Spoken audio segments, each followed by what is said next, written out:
کہ جی ماضی میں بھی کیس ہمارے خلاف بنے ہیں اور ابھی کیسز اسی قسم کے ہیں، جس سے مراد یہ ہے کہ اگر کیس جینون بھی ہوگا تو حوالہ ماضی کا اس کو کینسل کر دے گا. اس کا کیا توڑ ہو سکتا ہے؟ یا آپ کے خیال میں یہ بھی واقعتاً کے خلاف کیمپین ہے، کیا ہے؟ دیکھیں Talat, it is very painful کہ ایک prime minister of a country کی فیملی پہ، بچوں پہ خدا نخواستہ اس طریقے کے الزامات آئیں، اور جو بھی الزامات لگائے گا I mean at the head of state ہی ہو گیا، گورنمنٹ ہے، تو وہ سوچ سمجھ کے لگائے گا، وہ کوئی جھوٹ نہیں لگائے گا. I mean there has to be some substance in it. نہیں تو کوئی کھڑا ہو کے آدمی یہ نہیں کہہ سکتا کوئی کسی بھی پرائم منسٹر کے خلاف کہ اس کا بچہ یا انوالوڈ ہے. باقاعدہ انکوائری ہے اور 73 لوگوں کی گواہیاں اس کے اندر موجود ہیں، انہوں نے باقاعدہ انکوائری کی ہے جس کو بعد میں رکوایا گیا. بٹ میں یہ سمجھتا ہوں کہ there has to be a lot of control نہیں رہا انفارچونیٹلی. اور یہ پہلا اسکینڈل نہیں ہے. اگر آج پہلا اسکینڈل ہوتا میں تسنیم صاحب کی بات کو 100% انڈورس کرتا کہ بھئی ایلیگیشن ہے. دیر آر ملٹیپل کیسز جو چل رہے ہیں سپریم کورٹ میں، ایلیگیشنز آئی ہیں، 10 دفعہ آئی ہیں. اور جب میں پیپلز پارٹی میں تھا میں اس وقت بھی ٹی وی پہ جا کے کہتا تھا کہ اگر پیپلز پارٹی کو ڈیمیج اگر کوئی کرے گا یہ اسکینڈلز کریں گے جب الیکشنز آئے گا. کیونکہ اس وقت آپ جیسے یہ پروگرام کر رہے ہیں، ایک پچھلے دور میں آج سے 15 سال پہلے تو ایسے پروگرامز نہیں ہوا کرتے تھے ٹی وی پہ. اویئرنیس بہت آ گئی ہے، لوگوں کو پتہ ہے کہ کون ڈیلیور کر رہا ہے، کون نہیں کر رہا، کون پیسے کھا رہا ہے، کون نہیں کھا رہا.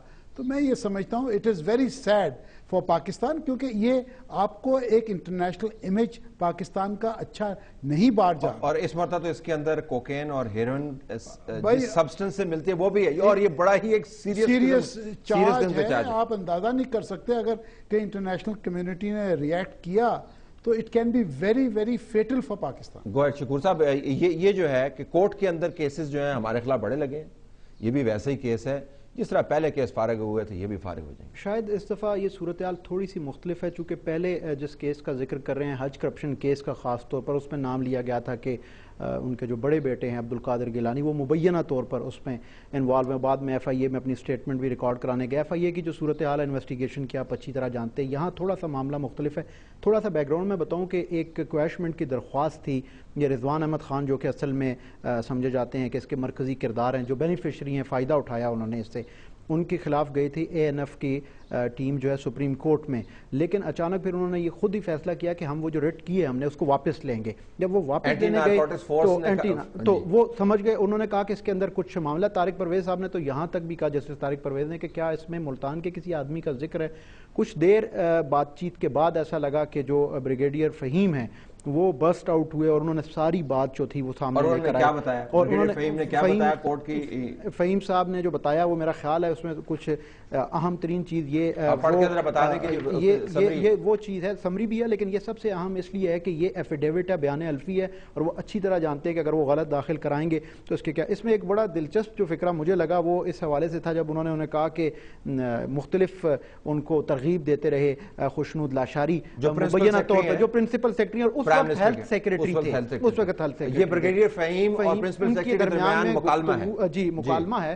اور سب سے پہلے انہوں نے یہ کہا کہ mister Khushnood Lashari said that father of Ali Musa Gilani is very upset and worried due to the summon issued to him جو اے این ایف نے ان کو جاری کیے تھے. انہوں نے پھر کہا کہ یہ لاشاری صاحب کی کوٹ ان کوٹ گفتگو لکھی ہوئی ہے. انہوں نے کہا کہ he said that if ANF focuses on 2 pharmaceutical companies only and spare others, ANF will be fully supported, both companies will be ruined and state machinery will be with you اگر آپ ان کے خلاف ایکشن کرتے ہیں. He said that you know civil military relations اس کو غلط یہاں پہ لکھا گیا relations have recently improved.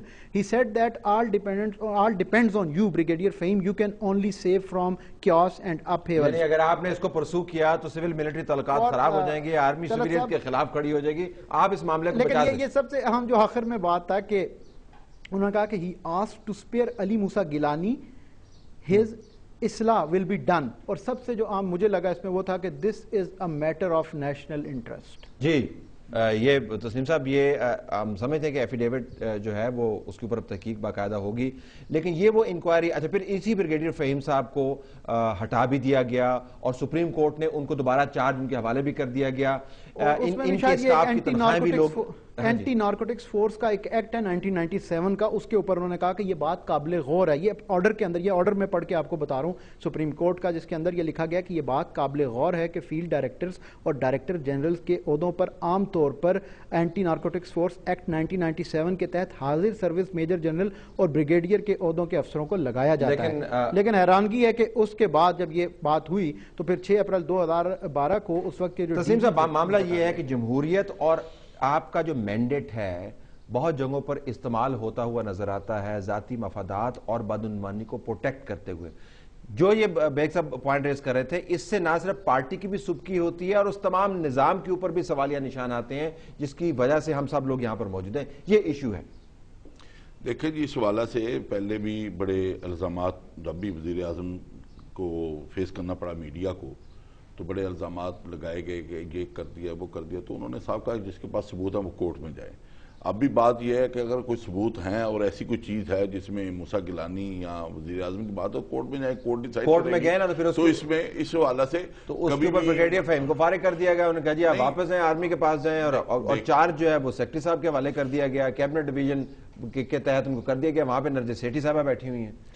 یہ تو آپ نے بڑا زبردست قسم کا نظام بنایا ہوا ہے, ہلنے نہیں دیتے آپ. میری بات سنیں, وہ تو ان کی ایک روٹین کی ٹرانسفرز تھیں اور ہوتی رہتی ہیں. یہ کوئی ضروری نہیں ہے کہ اگر کسی بریگیڈیئر نے بیٹھ گیا ہے تو اس نے جانا نہیں ہے. وہ ایک میں سمجھ روٹین کا ورک ہے.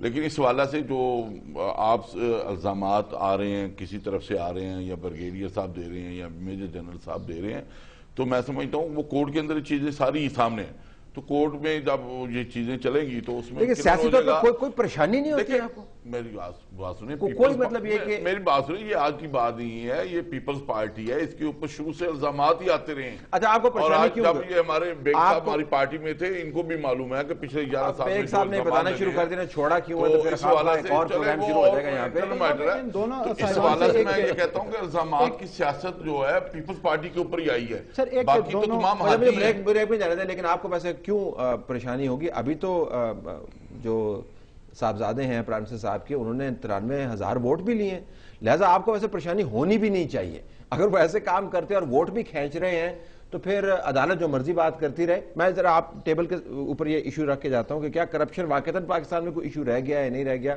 بریک کے بعد واپس آتے ہیں ناظرین.